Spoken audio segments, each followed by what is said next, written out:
Hello ನನ್ನ ಕುಟುಂಬದವರೇ, ಹೇಗಿದ್ದರೆಲ್ಲರೂ?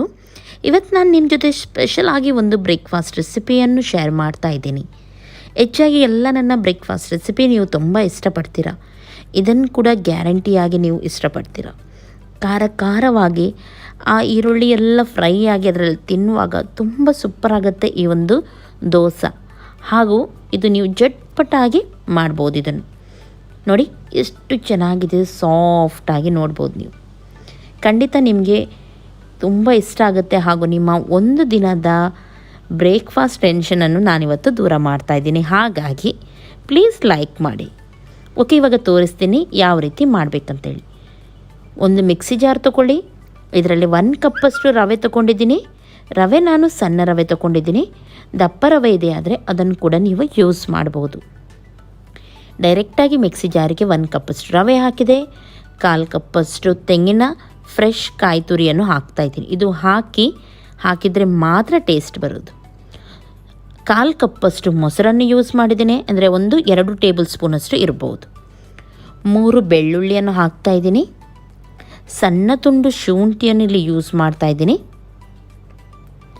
ಆಮೇಲೆ ಇದಕ್ಕೆ ನಾನು ನೆನೆಸಿಟ್ಟ ಅವಲಕ್ಕಿಯನ್ನು ಹಾಕ್ತಾಯಿದ್ದೀನಿ.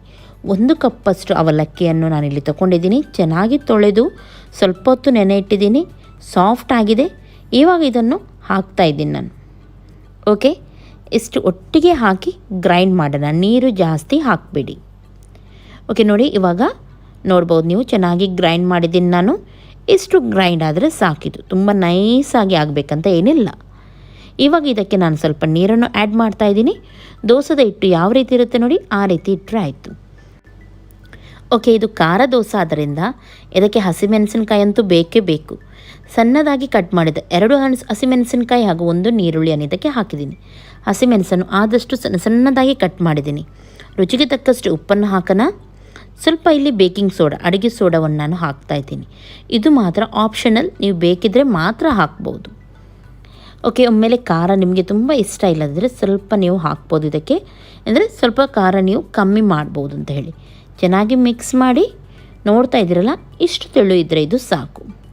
ಸ್ವಲ್ಪ ಹೊತ್ತು ಹೀಗೆ ಇಡಿ, 1 ನಿಮಿಷದವರೆಗೂ ಹೀಗೆ ಇಡಿ. ಯಾಕೆಂದರೆ ಕೆಲವೊಮ್ಮೆ ರವೆ ಚೆನ್ನಾಗಿ ನೀರು ಎಳ್ಕೊಳ್ಳುತ್ತೆ. ನೋಡಿ, 1 ನಿಮಿಷ ಆದಮೇಲೆ ನೋಡಿ, ಇವಾಗಲೂ ನಿಮಗೆ ತುಂಬ ದಪ್ಪ ಅಂತ ಎನಿಸಿದರೆ, ರವೆ ಕೆಲವೊಮ್ಮೆ ನೀರು ಎಳ್ಕೊಂಡ್ರೆ ದಪ್ಪ ಅನಿಸುತ್ತೆ, ಆವಾಗ ನೀವು ಇದಕ್ಕೆ ನೀರನ್ನು ಆ್ಯಡ್ ಮಾಡ್ಬೋದು.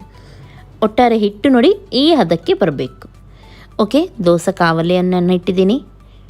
ಎಣ್ಣೆಯನ್ನು ಸವರ್ತಾ ಇದ್ದೀನಿ. ಕಾವಲಿ ಚೆನ್ನಾಗಿ ಬಿಸಿಯಾಗಿದೆ. ಬಿಸಿ ಆದಮೇಲೆ ಇದಕ್ಕೆ ದೋಸೆ ಹಾಕೋಣ.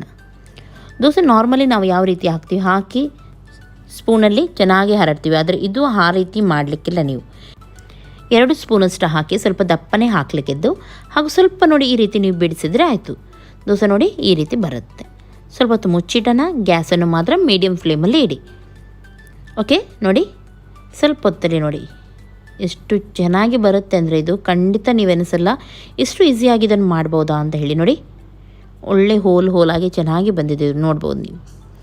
ಈ ರೀತಿ ಬರಬೇಕು. ಟರ್ನ್ ಮಾಡ್ತಾಯಿದ್ದೀನಿ. ನೀರುಳ್ಳಿ ಎಲ್ಲ ಹಾಕಿದ್ರಿಂದ ಸ್ವಲ್ಪ ಟರ್ನ್ ಮಾಡಿ ನಾವು ಸ್ವಲ್ಪ ಎಣ್ಣೆ ಹಾಕಿ ಅಥವಾ ತುಪ್ಪ ಹಾಕಿ ಫ್ರೈ ಮಾಡಿದರೆ ಇನ್ನೂ ಕೂಡ ಟೇಸ್ಟಾಗಿ ಬರುತ್ತೆ. ಓಕೆ, ತೆಗೆಯೋಣ.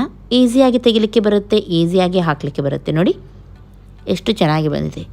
ಇದಕ್ಕೆಲ್ಲ ಚಟ್ನಿ ಬೇಕಂತ ಇಲ್ಲ, ಅಥವಾ ಯಾವುದೇ ಸೈಡ್ ಡಿಶ್ ನಿಮಗೆ ಬೇಕಂತ ಇಲ್ಲ. ಹೀಗೇ ಇದನ್ನು ನೀವು ತಿನ್ಬೋದು.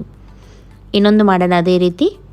ನೋಡಿ, ಫಸ್ಟಿಗೆ ಎಣ್ಣೆಯನ್ನು ಹಾಕಿ, ಆಮೇಲೆ ದೋಸೆ ಹಿಟ್ಟು 2 ಚಮಚದಷ್ಟು ಇಲ್ಲಿ ಹಾಕಬೇಕು. ನೋಡಿ ಈ ರೀತಿ ನೀವು ಸ್ವಲ್ಪ ನೋಡಿ ಈ ರೀತಿ ಒತ್ತಿ ರೌಂಡ್ ಮಾಡಿದರೆ ಆಯಿತು. ನೋಡಿ ಹೀಗೆ ನೋಡಿದ್ರಲ್ಲ, ರೊಟ್ಟಿ ಎಲ್ಲ ಯಾವ ರೀತಿ ತಟ್ತೀವಿ ನೋಡಿ ಆ ರೀತಿ ಮುಚ್ಚಿ ಇಡಿ. ಸ್ವಲ್ಪ ಹೊತ್ತಲ್ಲಿ ಆಗುತ್ತೆ. ಮೀಡಿಯಮ್ ಫ್ಲೇಮಲ್ಲಿ ಇಡಿ ಗ್ಯಾಸನ್ನು.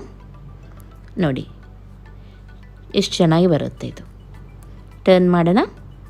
ಇನ್ನೂ ಕೂಡ ಜಾಸ್ತಿ ಕ್ರಿಸ್ಪಿ ಆಗಿ ಬೇಕಿದ್ರೆ ನೀವು ಇಡ್ಬೋದು, ಚೆನ್ನಾಗಾಗುತ್ತೆ. ನನಗಂತೂ ಕ್ರಿಸ್ಪಿ ತುಂಬ ಇಷ್ಟ ಇದು. ನಾನು ಹೆಚ್ಚಾಗಿ ನೀರುಳ್ಳಿ ದೋಸೆ ಎಲ್ಲ ಮಾಡಿದರೆ ಸ್ವಲ್ಪ ಕ್ರಿಸ್ಪಿಯಾಗಿಯೇ ಫ್ರೈ ಮಾಡ್ತೀನಿ. ನೋಡಿ, ಸ್ವಲ್ಪ ಎಣ್ಣೆಯನ್ನು ಹಾಕಿದ್ದೀನಿ. ಓಕೆ, ನೋಡಿ ಇಷ್ಟು ಈಸಿಯಲ್ಲೇ ಬರುತ್ತೆ. ನೋಡಿ, ನೋಡಿದ್ರಲ್ಲ, ಇದೇ ರೀತಿ ಎಲ್ಲವನ್ನು ನಾವು ಮಾಡ್ತಾ ಹೋದರೆ ಆಯಿತು. ಎಷ್ಟು ಸಿಂಪಲ್ ಉಂಟು ನೋಡಿದ್ರಲ್ಲ. ಇವಾಗಾದರೂ ನಿಮಗೆ ಇಷ್ಟ ಆಯ್ತು ಅಂತಂದರೆ ಲೈಕ್ ಮಾಡಿ. ಹಾಗೂ ನನ್ನ ಚಾನಲ್ಗೆ ಯಾರು ಇನ್ನೂ ಕೂಡ ಸಬ್ಸ್ಕ್ರೈಬೇ ಮಾಡಲಿಲ್ಲ ನೋಡಿ, ಅವರು ಸಬ್ಸ್ಕ್ರೈಬ್ ಮಾಡಿ. ಡೈಲಿ ನಾನು ವೀಡಿಯೋಸ್ ಹಾಕ್ತೀನಿ. ನೋಟಿಫಿಕೇಷನ್ ನಿಮಗೆ ಸಿಗಬೇಕಿದ್ರೆ ಪಕ್ಕದಲ್ಲಿರುವ ಬೆಲ್ ಬಟನ್ ಉಂಟು ನೋಡಿ, ಅದನ್ನು ನೀವು ಕ್ಲಿಕ್ ಮಾಡಲೇಬೇಕು. ಓಕೆ ನೋಡಿ, ದೋಸೆ ಎಲ್ಲ ರೆಡಿ ಆಯಿತು. ಜಟ್ಪಟಾಗಿ ಬೆಳಿಗ್ಗಿನ ಒಂದು ಬ್ರೇಕ್ಫಾಸ್ಟ್ ಆಗುತ್ತೆ. ಸಂಜೆಗೆ ಕೂಡ ಹಸಿವಾದರೆ ನೀವು ಇದನ್ನು ಮಾಡ್ಬೋದು. ಓಕೆ, ನಾಳೆ ಸಿಗ್ತೀನಿ ಇನ್ನು ಒಳ್ಳೆಯ ಒಂದು ರೆಸಿಪಿಯೊಂದಿಗೆ. ಅಷ್ಟರವರೆಗೂ ಎಲ್ಲರಿಗೂ ಟೇಕ್ ಕೇರ್, ಬಾಯ್ ಬಾಯ್.